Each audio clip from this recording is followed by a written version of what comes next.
Okay, welcome back to Ag Inspire Conversations, episode 19. And I'm delighted to have my next guest on because we're going to be talking about beef farming today. And it's probably a subject we really haven't touched on yet. And that is farm manager Sean Roddy, who is managing the farm in Lyons Men's.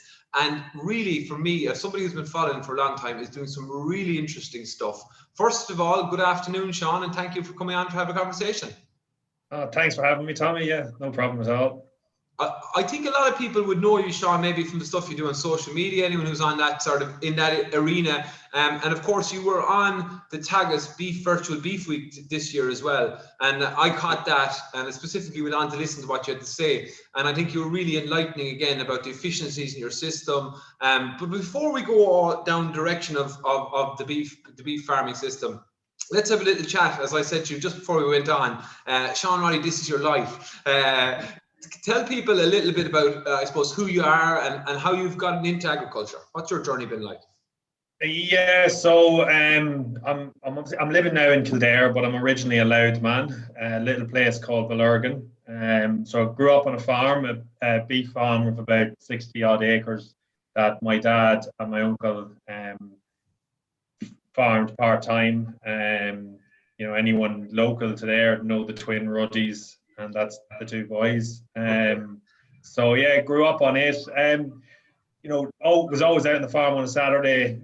Probably it wasn't until I was at late teens that I actually wanted to get into farming and get into studying agriculture. Up until then, I kind of wanted to be a carpenter.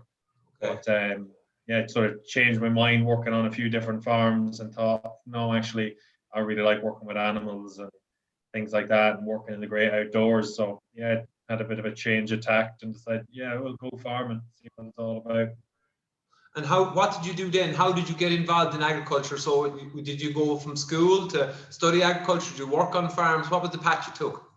Yeah, so I worked on farms for a neighbour for a couple of years. That kind of got me into the farming, and then while I was still in school, and then when I did my Leaving Cert, I went on to do a degree in agricultural technology at Queen's University in Belfast, alongside Greenmount Agricultural College.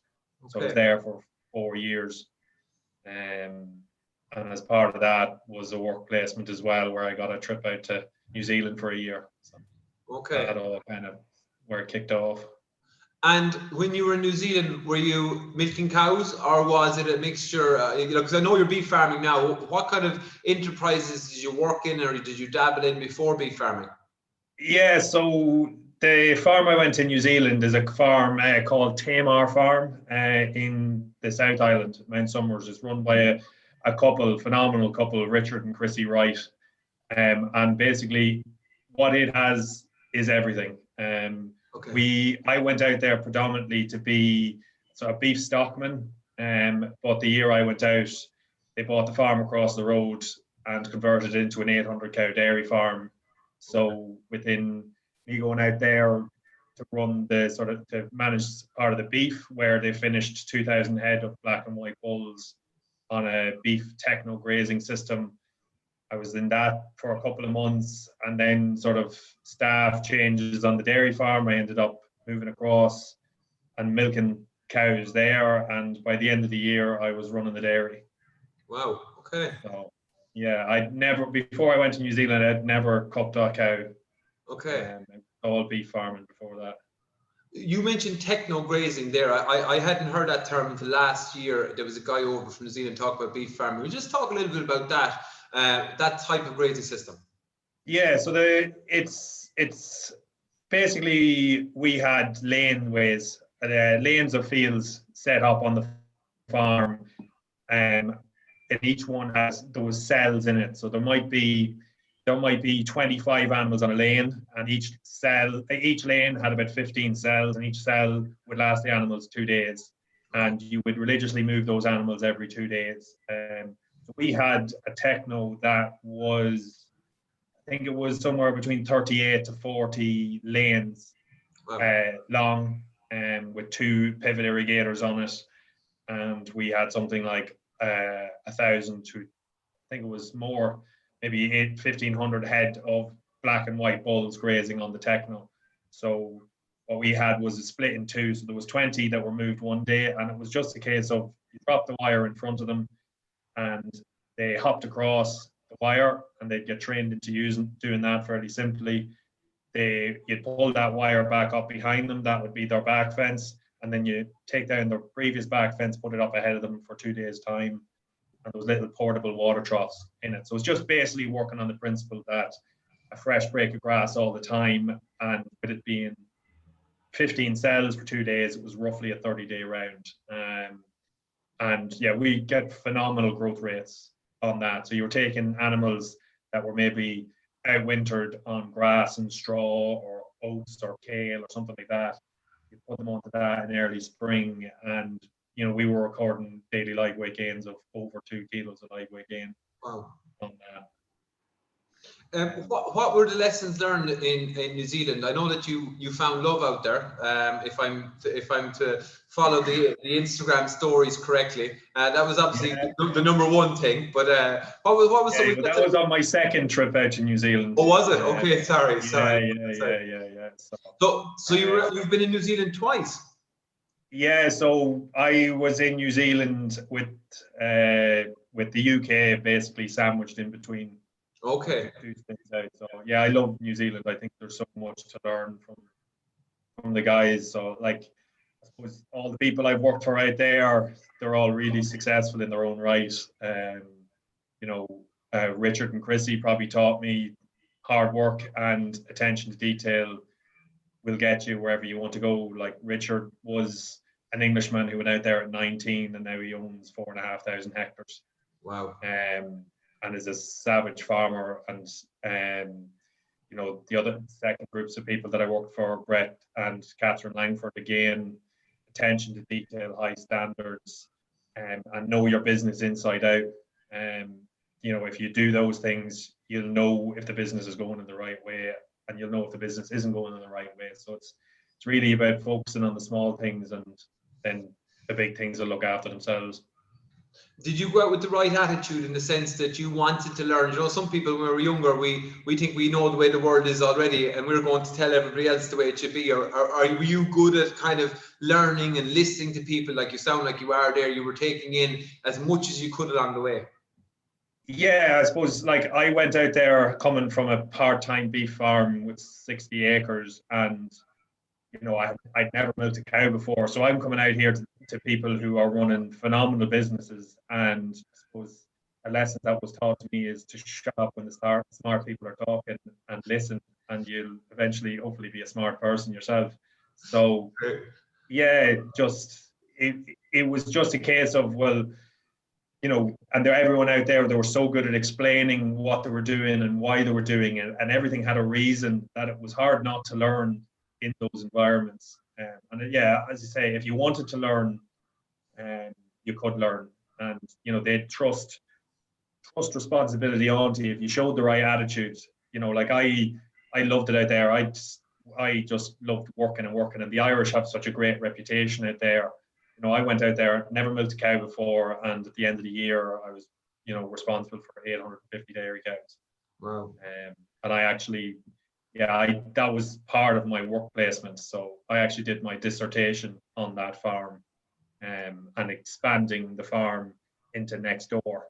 I did a business plan as an expansion into next door, if hypothetically the farm next door came for sale. And when I did the business plan and handed it to Richard and Chrissy went off and bought next door. Wow. Okay. Very good. And then, so you went back to the UK then after the first trip to New Zealand, before you fell in love. We'll go back to the love story in a minute. Yeah. So yeah, when I came home, and I suppose, I always had an interest in the sort of nutrition side of animals, and kind of seen that didn't really know that much about it. I enjoyed it when I was learning about it at university, but I just thought there's a lot more to it, and there's so many different systems out there. So I got an opportunity then to go out to the UK with Keenan, and I worked for Keenan for over 3 years as a ruminant nutritionist. Okay. And I covered Wales, the Midlands. Some points I was down in Devon. I remember trips to Scotland. So you got to see all sorts, from spring calving grazing dairy herds with buffer feeding to intensive 3 times a day milking, producing 14,000 litres, to beef farms where they were finishing thousands of head of cattle, to suckler farms, you name it, you kind of got an experience of all of it, So I was there for 3 years and then moved on to a large company called AB Agri that are part of the ABF or the Associated British Foods. So their agri department, and I was a technical manager for them for a couple of years and sort of had to train up staff there and I suppose provide support to some of their key customers was a large portion of that job. And then my last sort of 8 or 10 months in the UK, I worked for a company called AB Sustain, which was part of ABF, and it was job was basically to carbon footprint all the primary producers that supplied Sainsbury's. Wow. Okay. And my job was to interpret. Sorry, Sean. Sorry. My job was basically to take all the data that we generated on farm. So every single thing was gathered from milk yields, feed produced, whether a field was ploughed, min-tilled, sowed, whatever. Everything had a carbon calculation to it. And my sort of job was then to take all that information, and when the analyst analysed it, was to be able to interpret it into actual KPIs that we could then go to suppliers and say, listen, this is the trends on farm and this is the sort of thing that will improve your carbon footprint. Is there an equivalent in Ireland? Is it our carbon navigator we're using in Ireland? Is that the type of system you're using? Are we at that? Are we at that level? I know stuff in doubt that I've seen around, the aim to be carbon neutral, because that's a really important conversation. Is that the sort of stuff that are we doing that at that level at the moment of the Irish industry, or is that something we need to be thinking more and more about?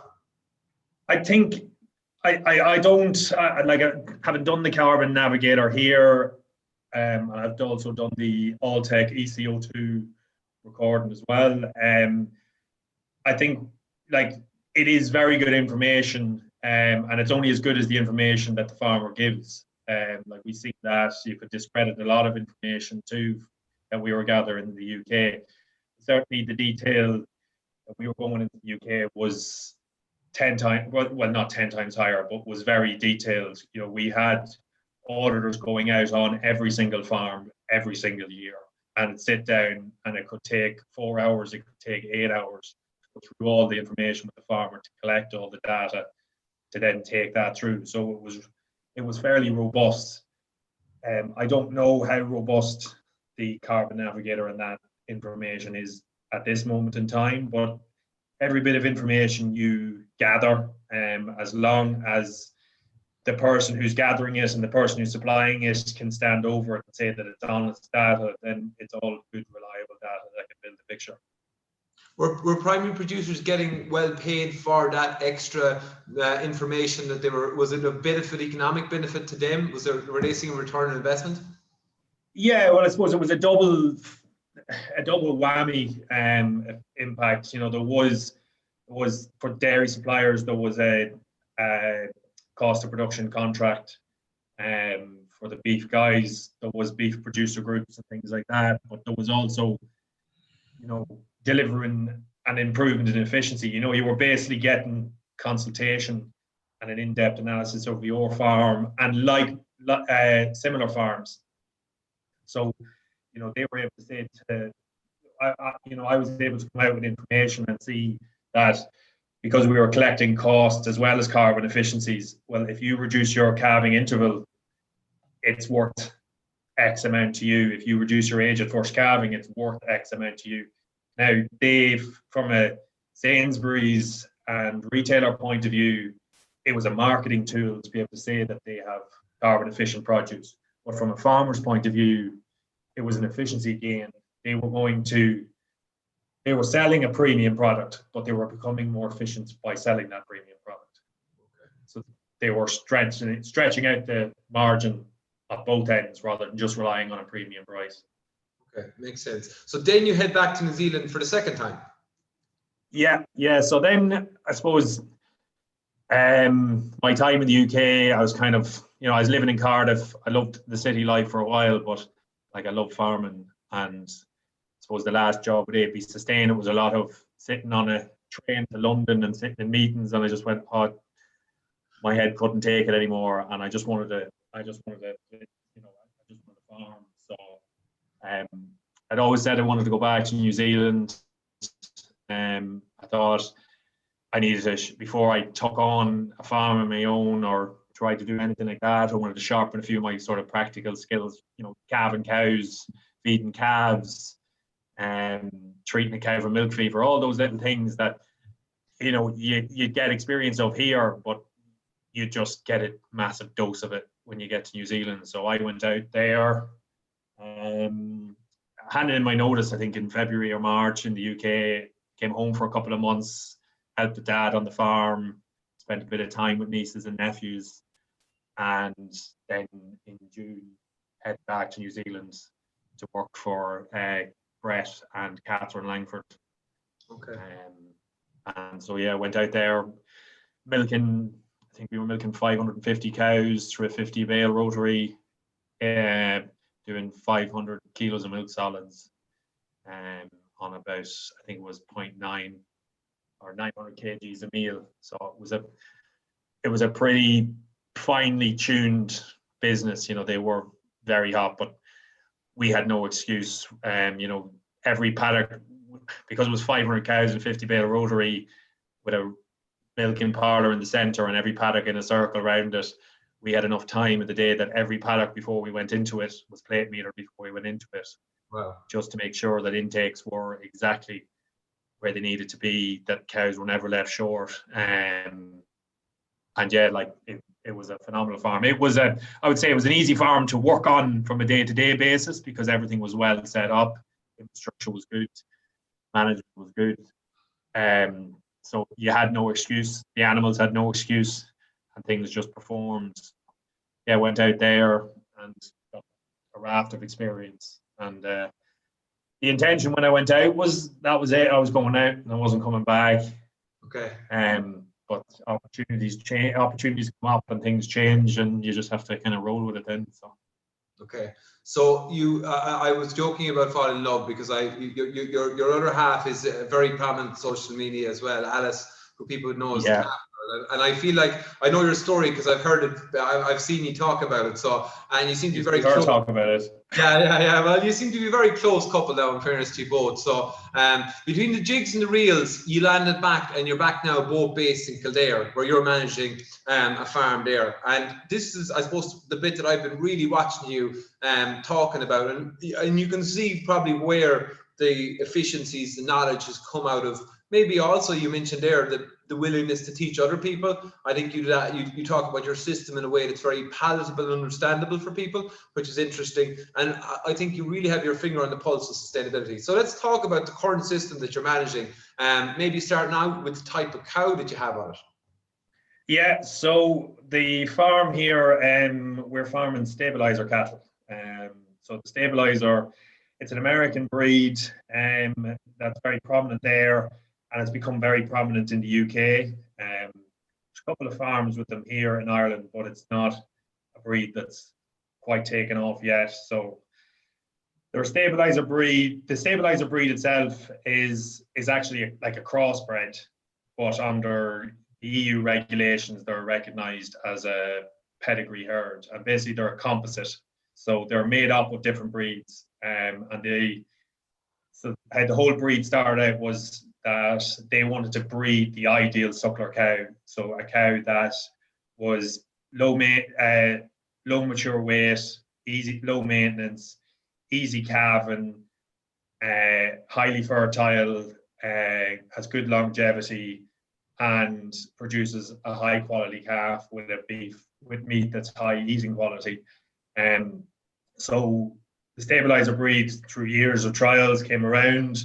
It's a composite of Angus, Gelbvieh, Simmental, and I am always always forgetting at least one. Usually it's the seventh one I forget, but I can't remember the fourth lap now. Is it limousine or limousines thrown in there somewhere? No. Yeah, they're possibly. So they're constantly, the Leitrim Cattle Company, who own the breed in the United States, are constantly developing the breed, and a lot of it is based off data. So, like, they're monitoring intakes on bulls. They're monitoring intakes. They have a feed efficiency trial centre in Yorkshire, in England, which families of bulls are regularly going through.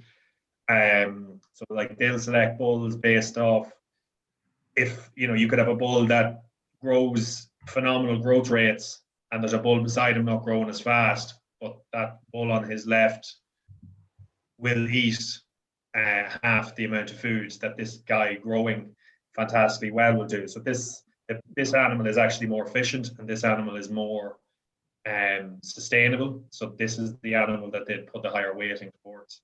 So it's building a whole system around being efficient. So yeah, they're a breed as well that are very suited to high forage diets. So they're not your typical continental that you're going to look to have to push with concentrates.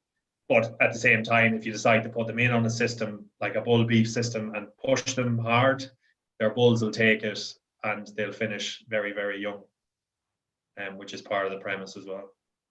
Because a couple of things that I would have spotted, thought was really interesting, was your in-calf rate, your 6 week in-calf rate, your calving. Yeah. Tell people a little bit about that, just to give the context, because I mean, phenomenal stuff.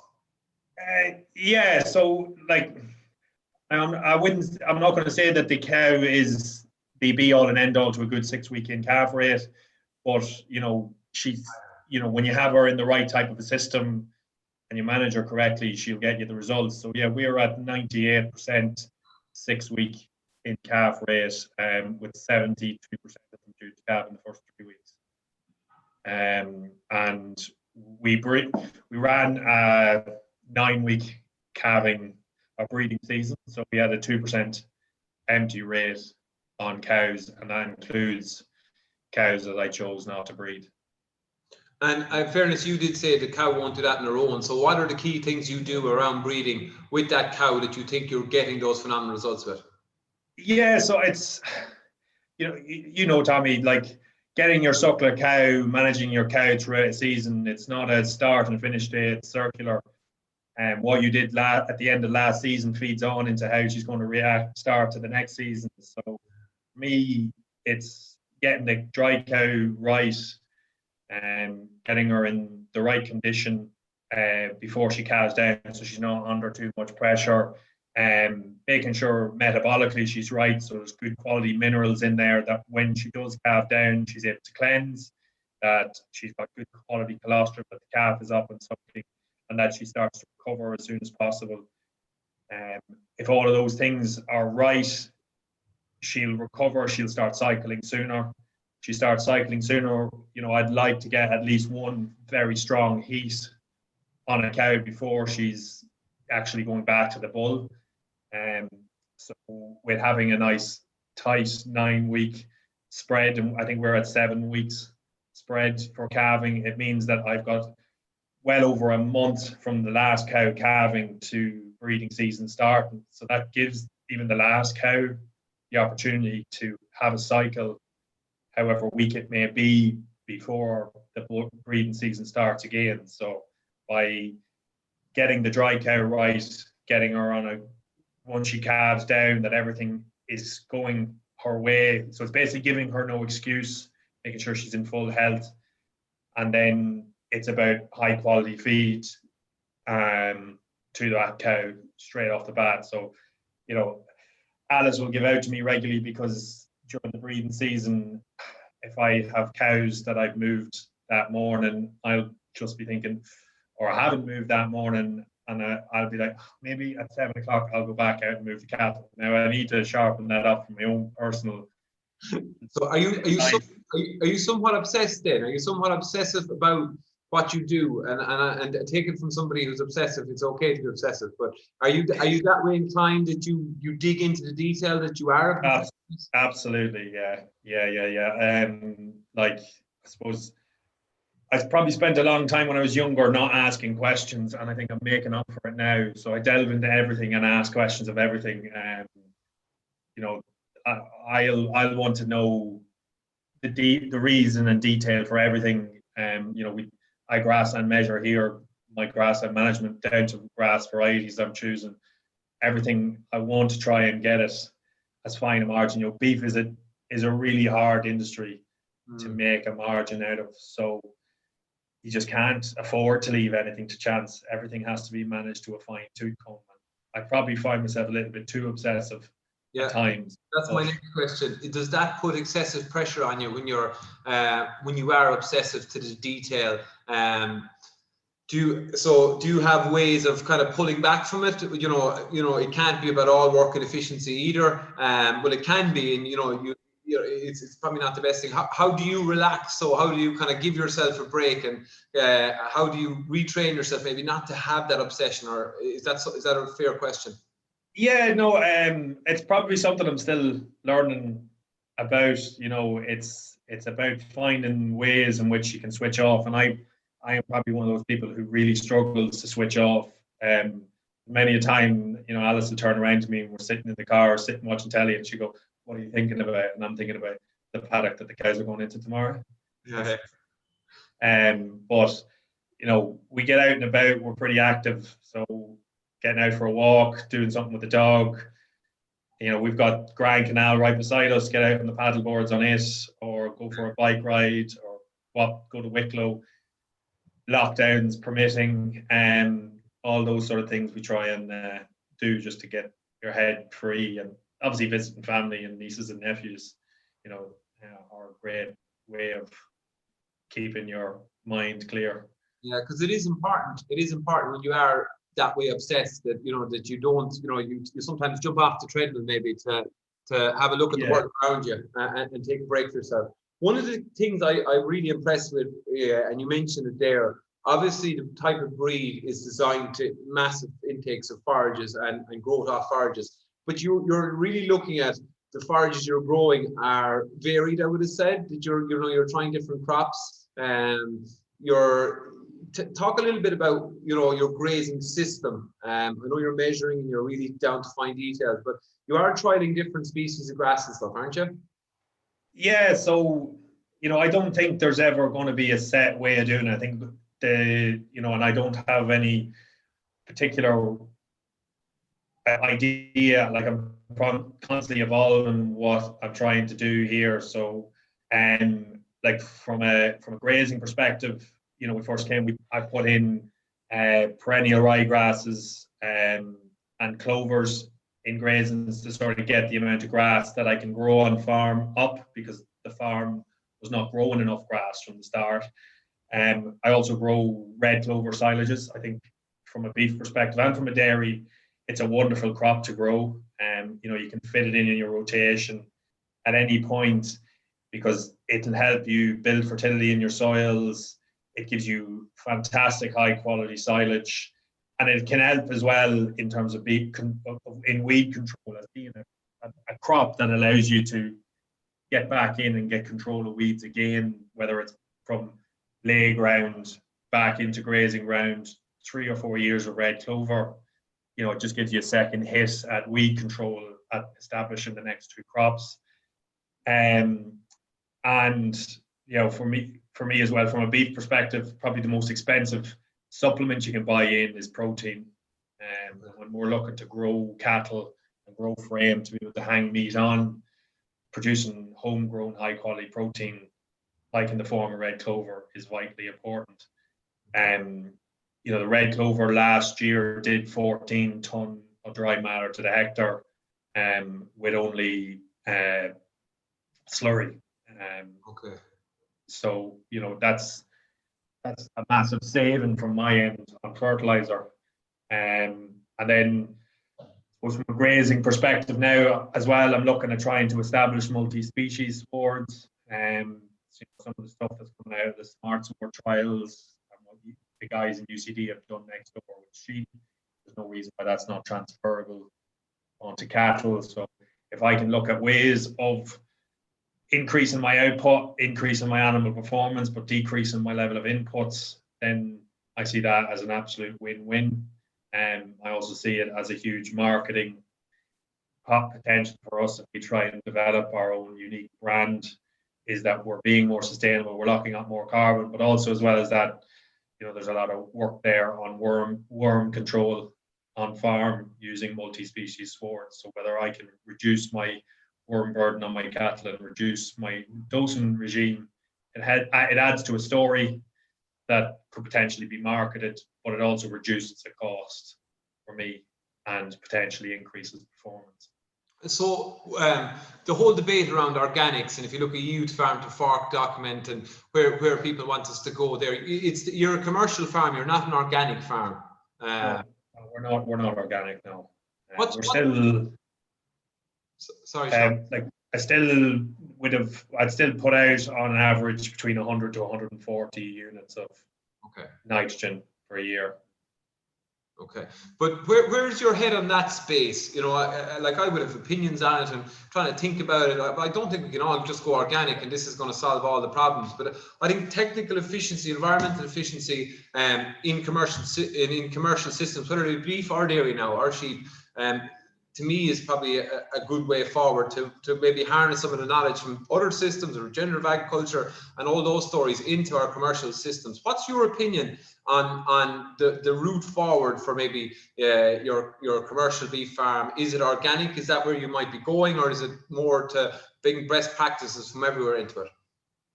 Yeah, I don't know whether organic as such. I see organic as more of a marketing angle than an overall solution. I pay a lot of attention to sort of some of the work and sort of the ideas around regenerative agriculture. Just it's different to being organic. You can be organic and not be regenerative, and you can be regenerative and not be organic. So a lot of that side of things I would find interesting. I suppose it's trying to find a common a middle ground. I know it's output. You need output to pay your bills, because you'll have certain over costs, wages, machinery costs. If you don't have the output, it's very hard to justify all of them. For us here, organic would be a struggle because of the average rainfall, things like that would actually make organics quite a challenge. So it's kind of hard to answer that question, because I think there's a lot of fantastic organic farmers out there who are doing a lot of great work, and I commend them on their work. And there's a lot of really good sort of more typical farmers out there who are doing fantastic work as well. And I think rather than it sort of being how do we get all farmers to here, I think it's important that as an industry that we have farmers spread across the range that all provide a solution and all are doing slightly different things. Obviously, there's improvements needed to make on farm to improve our efficiency, and both ranges of farmers can do that. But I don't see there really being a one-size-fits-all sort of a farming philosophy that'll fit here. We're pretty diverse for a small island. Yeah, and it's a sensible answer, and I think there's a lot of debate about that subject at the moment, and it can get very angry when people pit systems against each other. And I think we all need to be working together on some of the big challenges, like the environment, maybe on farms, and some strategies forward. So where's beef farming in the future going to look like? Because increasingly, and this is just what I see, Sean, I don't get to do a lot of beef work anymore. I don't get to do a lot of sucker cow work. Certainly, it's down more of a part-time route. I see a lot of my friends, even who are suckler farmers, are going, just from an economic perspective. But she has a place in our farming system, no doubt. But what will that look like? Where will she be in 10 years' time, the suckler cow? God, if I had the answer to that, that'd be a You don't have to have the answer, but where do you think this is going? Because I think your model, the type of cow, like even weaning weight per cow, we didn't even dip into some of the statistics there, right? And I would advise people to follow you on, I think it's Instagram is probably the one that you tell the best stories on about your farming system, because there's so much. I think you really challenge thinking, and you're very good explaining it. So just if people want to know, go there and follow you. But I suppose your opinion, and I don't know the answer to this question, and you're obviously thinking about it, and you're involved in suckler cow system. Where is it going? Do we need to market that type of quality of product better? You know, what will it look like?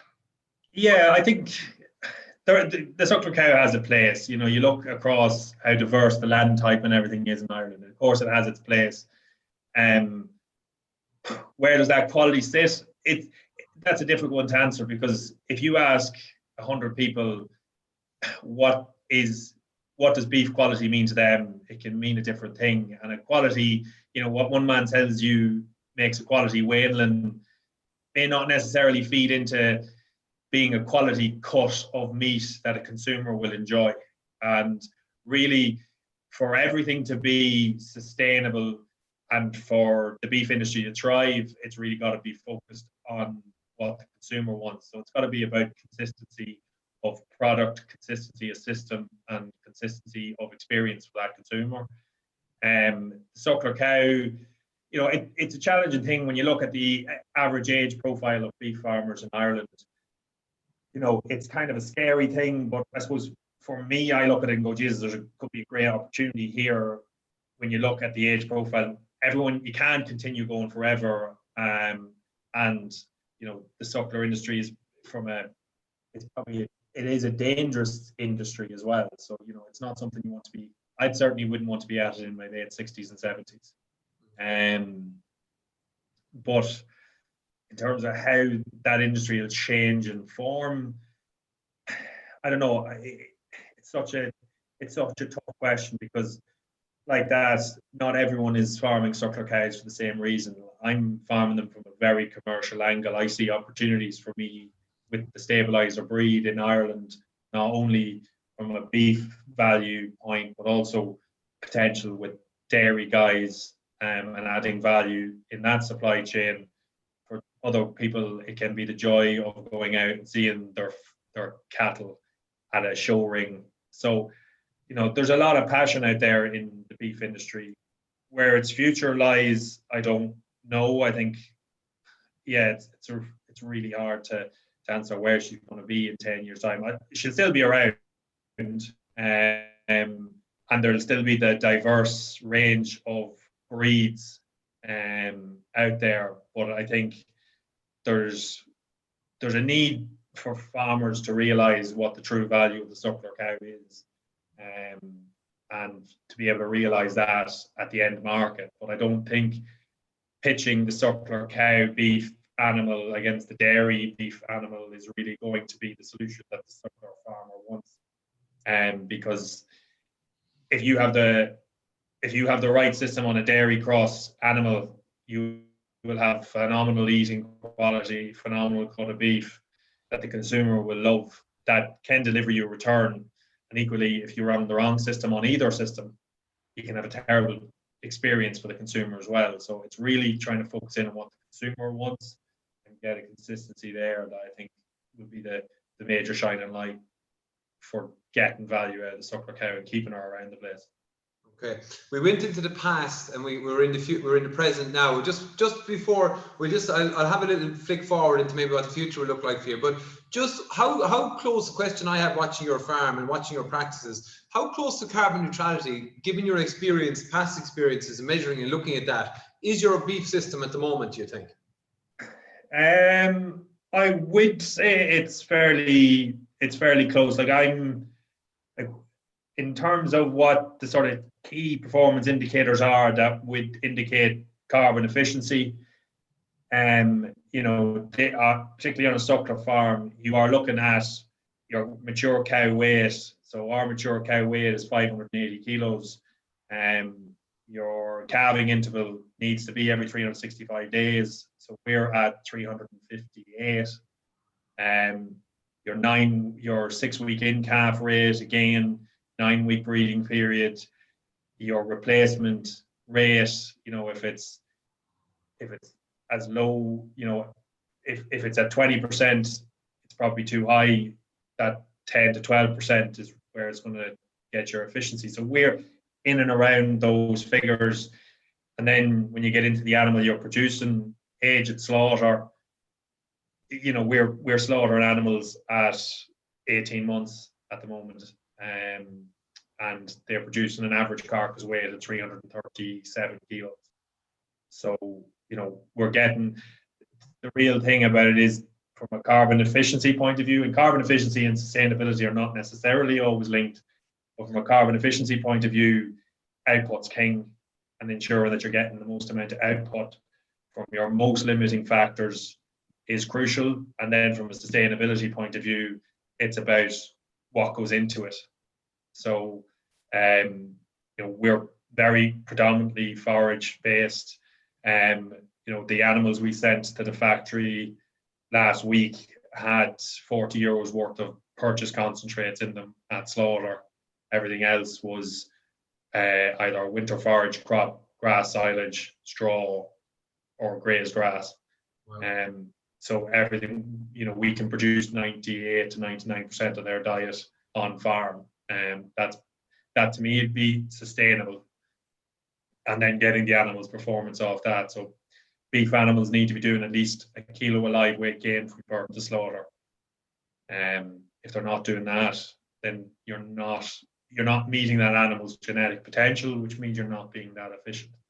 So it's really, whatever your animal is, if you want it to be carbon efficient, it's have a system that suits your animal.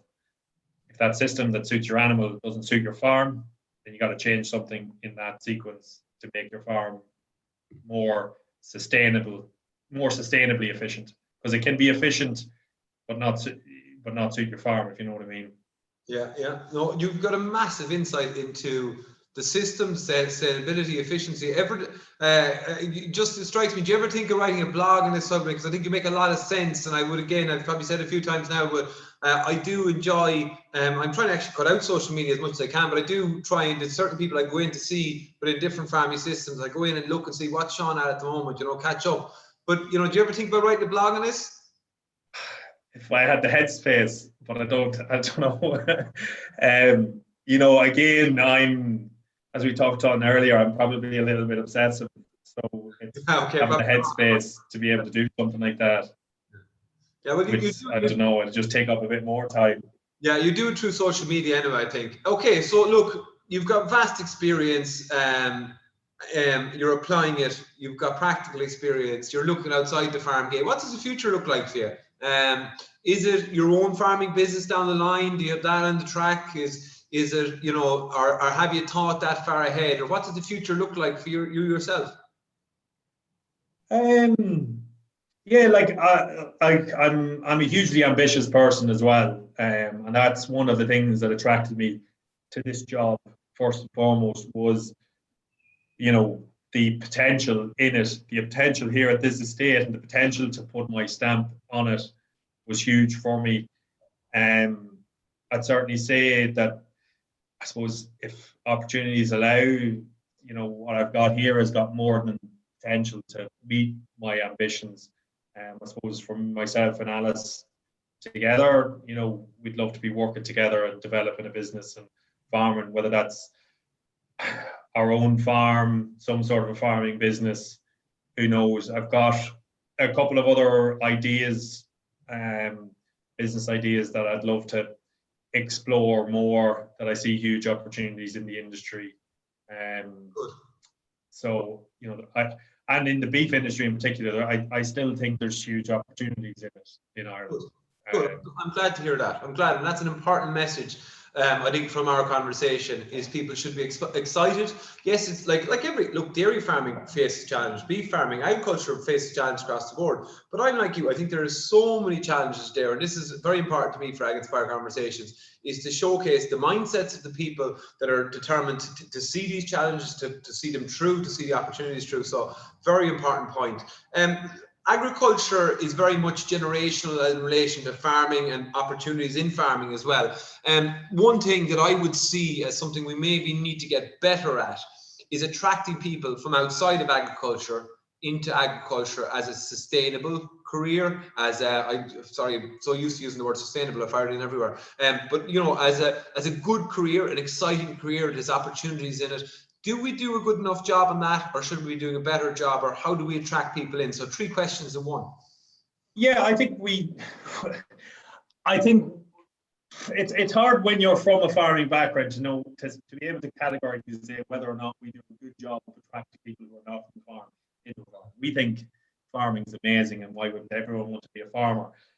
And what attracts people into an industry is very different to what makes people who are born in the industry fall in love with the industry and want to continue working in it. And you know, when I take my lessons from New Zealand, you know, and they had their massive expansion. Everyone wanted to work in dairy, and all of a sudden they started getting challenges on actually getting good staff, and they had to change about how they do it. And it's about the lifestyle they offer, the hours they offer, the pay they offer. It's the whole package. But like, we certainly need to encourage people who are not from a farm into the industry. You know, Alice is not from a farm. She grew up next door to a farm, and instead of going out and babysitting her neighbour's kids one day, ended up going out and milking the cows, and that's how she started into it. So, you know, encouraging that, I see, is hugely important, because it brings a different viewpoint, brings a different perspective, it brings a different set of skills and ideas. And when you're entrenched in something for so long, and maybe all your life, sometimes someone who comes in and is only looking at it for a few moments can just change things a little bit, change direction. So, you know, I think we are good at advertising farming, but I think we can always be better at advertising farming. And it's maybe not about, we're very good at advertising farming, the lifestyle, and we maybe need to do better at advertising farming, the career. Okay. And show where the opportunities lie, and back up saying that there is opportunities there with actually providing opportunities. It has to be, yeah, we have to follow through.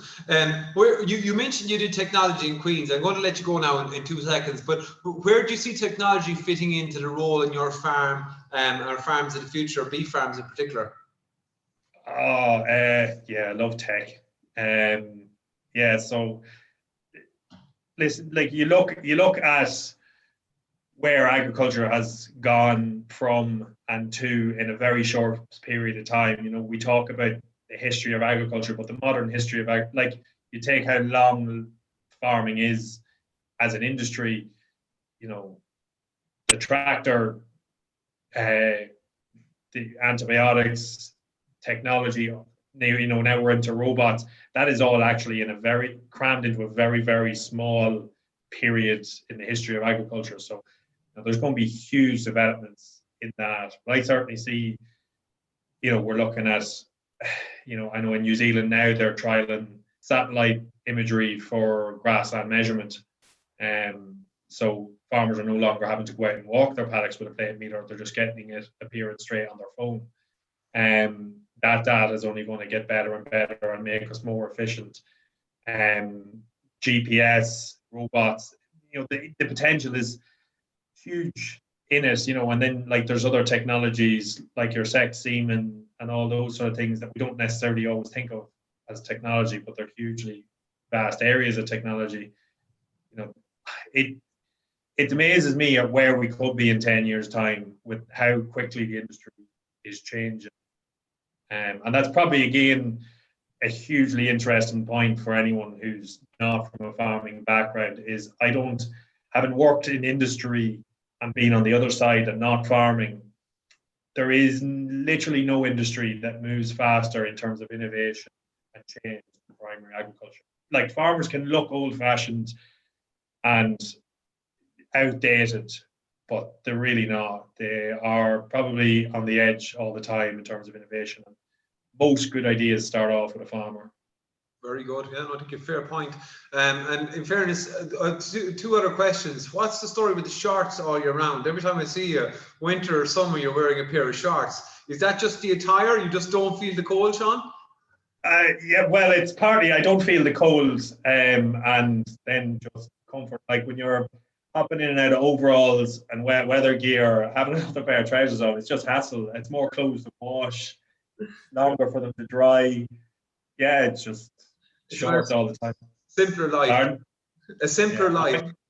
When you have legs like mine, you have to show them off. So. That's fair enough. Sean, finally, I suppose, keep up the good work would be my words to you. And it's been a really enjoyable chat. But I suppose I want to ask you, what have been your inspirations and lessons through your, it's an early career yet, there's a lot left in it, there's a lot of ideas in that head. What are the lessons you've learned and who are the people maybe who've inspired you?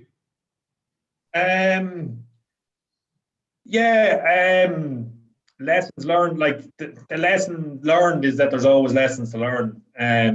You're never done learning. The day you think you're done learning, the day you think you know it all, is the day you've lost, because there's always someone smarter in the room. And if they're not in the room, they're about to enter it. So yeah, just I suppose look at what people are doing and look at why they're doing it. And sort of investigate it. Always reassess yourself. A thing that I kind of find myself at the end of every key period on the farm, I do a review. So at the end of calving, I review how calving went, what went well, what didn't go well, what I thought I did well, what I could have done better. And I make that a note, and that is there for me to see, and I'll read it at the start of the next calving. And I'll review breeding, and I'll review the back end of the year, and I'll do an end of year review. Part of it is I'll pass it on to the owners of the estate here as well, so that they can see how I feel about how it's going. But mainly it's a tool for me. So I'd say is review yourself. You're always your harshest critic, so don't be too harsh. As well. And yeah, I suppose like people that have inspired me, like there's plenty of people you meet every single day, but like I wouldn't be a farmer if it wasn't for my dad and my uncle. And they brought you out every day, every Saturday. We were at the cattle, we were feeding calves, sitting on their knee, driving the tractor. All those sort of things started to spread. People I've worked for, contractor at home I worked for, like just driving in and out of other farms, I learned loads. As I said, Richard and Chrissy Wright in New Zealand, I learned massive amounts from them. I still love seeing what they're doing on their farm because it never stops. And again, Brett and Catherine Langford as well. They've gone from Brett used to work for LIC in New Zealand. He went and took on the farm that I worked on for him, and now he's milking 1,600 cows, share milking, and that's in 3 or 4 years. So, there's all these people just show you that hard work and ambition are great things to have, and if you just apply them, you'll go well. So, yeah, they all probably inspire me. And hard work and ambition, I think and you can see that from you, that it's important. Yeah. And yeah. Very good. Listen, Sean, I have taken up a lot of your time. I found this conversation very interesting. I would encourage people who don't know you and following you, or aren't following you, to keep an eye on what you're doing. I find it really interesting, and I think you're at the cutting edge.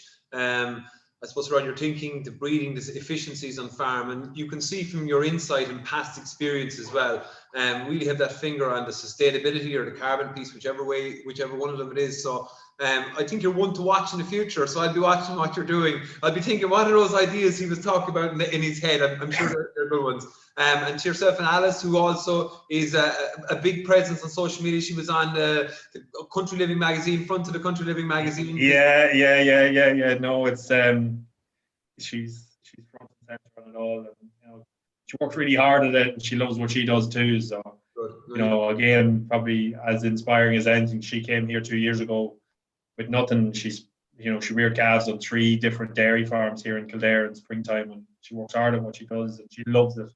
And she's not from a farming background. So You're two great Yeah. ambassadors for agriculture.